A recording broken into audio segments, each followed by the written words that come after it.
when you got the call, what were you thinking about this film?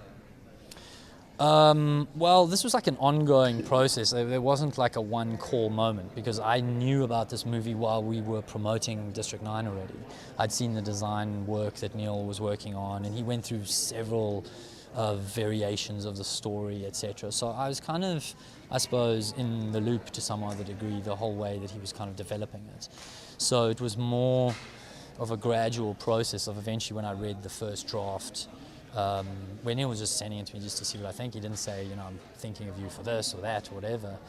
I said to him, the character that resonates with me is this villain guy. I think it would be interesting to do this. It's the opportunity to create a really unique and different villain which doesn't come along every day. And so that's what I was sort of most excited about, other than the fact that I was, you know, I would do any film with Neil at all. I would be an extra in a Blomkamp film. And then you find out that Matt Damon's going to be in. What is that like?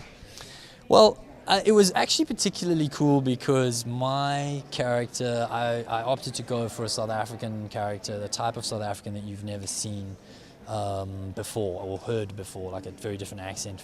But Matt had recently done Invictus where he'd played a South African, so he knew quite a lot about the country, he knew a lot about the different accents, and we had some common references and things that we could play around with together. I thought he was the perfect guy for that, for the main role, and he kind of, given that I was the villain, there's a kind of presence and things that he brings which really meant that it was going to be intense. It was going to be everybody sort of upping their game, you know.